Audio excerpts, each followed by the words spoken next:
This is brand Hindustan. This is brand Modi. प्रधानमंत्री के विमान के इंडोनेशियाई हवाई क्षेत्र में प्रवेश करते ही वहां की वायुसेना के लड़ाकू विमानों ने एस्कॉर्ट किया। वो टेस्टिमनी है भारत की सफारतकारी की कामयाबी की।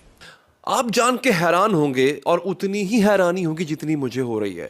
इंडोनेशिया के राष्ट्रपति प्रबावो सुबियांतो ने स्वयं एयरपोर्ट पहुंचकर प्रधानमंत्री मोदी का स्वागत किया। जो जितना ज्यादा मोदी जी के करीब आने की कोशिश करेगा, कुछ गले मिल रहे हैं, कुछ हाथ मिला रहे हैं, हर इंसान एक दूसरे से बढ़ के आगे जा रहा है कि मोदी जी की नजर में मैं आजू। मैं समझता हूँ कि भारत ने अपने कार्ड सही खेले हैं इन द सेंस कि भारत के ताल्लुकात जो मुस्लिम दुनिया से हैं वो बड़े ज़बरदस्त हैं। इकोनॉमिकली भी तिजारत बड़ी ज़बरदस्त है, ट्रेड। बहुत बड़ी खबर आपके साथ हम शेयर करने जा रहे हैं और ख़बर ये है कि बलूचिस्तान पर बड़ा खौफनाक हमला हुआ है। हम पाकिस्तानियों के तो जैसे बुरे दिन ख़त्म होने को ही नहीं आ रहे।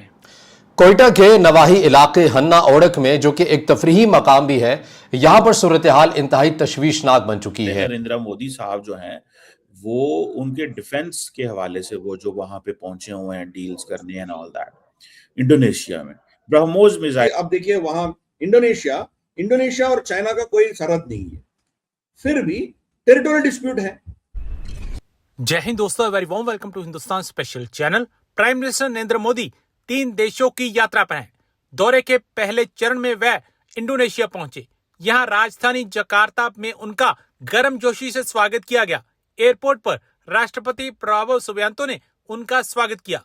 इससे पहले एक वीडियो सोशल मीडिया पर तेजी से वायरल हो रहा है। यहाँ प्राइम मिनिस्टर नरेंद्र मोदी के विमान को इंडोनेशिया एयर स्पेस में प्रवेश करने के समय से इंडोनेशिया वायुसेना के लड़ाकू विमान उनके विमान के साथ थे।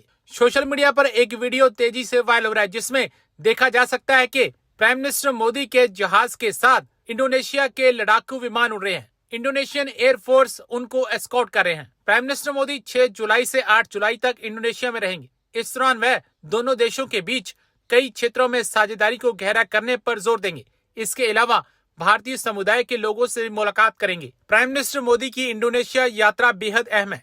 इस यात्रा का मकसद दोनों देशों के बीच व्यापक रणनीतिक साझेदारी को मजबूत करना है। दोस्तों, 21st सेंचुरी की जियोपॉलिटिक्स में जंग सिर्फ जमीन पर नहीं की जाती है या फिर लड़ी जाती है, कह सकते हैं समुद्र पर भी लड़ी जाती है। और जो देश इंडो पैसिफिक को समझ गया वो कह सकते हैं कि 21st सेंचुरी की इकोनॉमी और सिक्योरिटी दोनों को शेप करेगा। इसीलिए प्रधानमंत्री मोदी की अगर हम बात करते हैं तो सेशल्स भी गए। बाकी जो इंडो पैसिफिक में जिस तरह से हम ओवरऑल प्रधानमंत्री मोदी की डिप्लोमेटिक आउटरीच को देखें, अभी इंडोनेशिया विजिट भी है। और साथ ही ये जो भारत की इंडो पैसिफिक स्ट्रेटजी है, हम ये कह सकते हैं कि एक बड़ा चैप्टर हम मान सकते हैं। इंडोनेशिया दुनिया का एक बड़ा हम कह सकते हैं कि एक देश है, मलाक्का स्ट्रेट के स्ट्रेटेजिक गेटवे पर भी बैठा हुआ है। तो कई ऐसे स्ट्रेटेजिक पॉइंट हैं और ये भी दिखाता है कि भारत की जो इंडो पैसिफिक स्ट्रेटेजी है वो कितनी क्रूशियल है।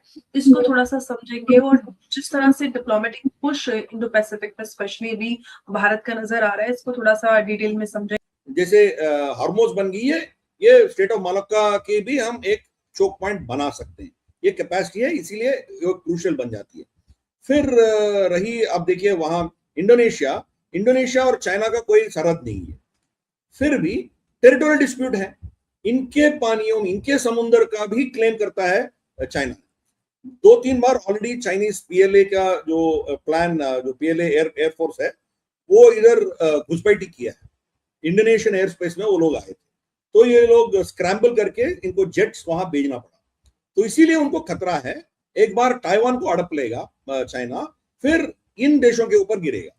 एक फिलीपाइंस के ऊपर दबाव ऑलरेडी है, उनके जो शॉल्स हैं, जो छोटे छोटे आइलैंड्स हैं, उनको कब्जा कर दिया।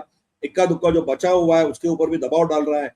फिर नेक्स्ट इंडोनेशिया के ऊपर वो दबाव आएगा, ब्रुनाई के ऊपर आएगा, फिर वियतनाम का भी अभी चल रहा है। वियतनाम का ऑफशोर जो है, उनके एक्सक्लूसिव इकोनॉमिक जोन में भी गैस और पेट्रोलिंग के लिए ड्रिलिंग करने कोई जाएगा तो उनके ऊपर भी गुंडागर्दी कर रहा है चाइना।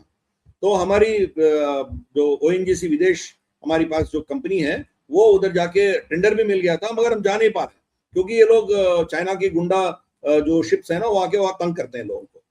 तो फिर इंडोनेशिया के बारी भी आएगी। तो इसीलिए इंडोनेशिया हमारे साथ जाना चाहती है। इंडोनेशिया जो है वो अभी से अमेरिका से डीकपल और डी रिस्क करना चाहती है। अभी अमेरिका के ऊपर भरोसा सबको उड़ गया, सब देख ही रहे हैं। तो गल्फ में, आप वेस्ट एशिया में ये लोग अमेरिका के भरोसे पर ये लोग बैठे थे। ईरान जब शाहीन ड्रोन्स वो मारा था तो इनके समर्थन में अमेरिका कुछ नहीं कर पाया, और फिर जो बचा कुचा इनके पास हथियार थे वो इजराइल को दे बैठा है, तो इनके पास तो है ही नहीं है।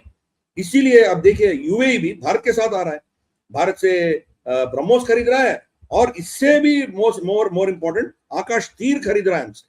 आकाश तीर जो है it is like a shield, उनके ड्रोन्स और उनके मिसाइल्स को बचाने की जो टेक्नोलॉजी है, जो प्रोटोकॉल्स है, वो आकाश तीर है। तो अमेरिका के आयरन डोम और इनके जो जितने भी है प्रोटोकॉल्स, उनके ऊपर भरोसा उड़ गया। तो इसीलिए इंडोनेशिया, फिलीपाइंस, ये सब हमारे पास आ रहे हैं। तो अमेरिकन बेसिस फिलीपाइंस में भी है, फिर भी हमारी ब्रह्मोस क्यों खरीदा? हो ब्रह्मोस जब फिलीपाइंस ने खरीदा, चाइना रुक गई है, क्योंकि चाइना और आगे बढ़ती और इनको वो एक शकोल के ऊपर जो चल रहा है वो बहुत पहले से चल रहा है, वो उसको छोड़िए, बाकी इलाकों में भी वो कब्जा करना चाह रहा था। अभी ब्रह्मोस के डर के चलते हुए चाइना आगे नहीं बढ़ पा रही है, क्योंकि फिलीपाइंस के पास ब्रह्मोस है। वियतनाम भी खरीद रहा है, अभी वियतनाम भी खरीदेगा, इंडोनेशिया भी खरीदेगा।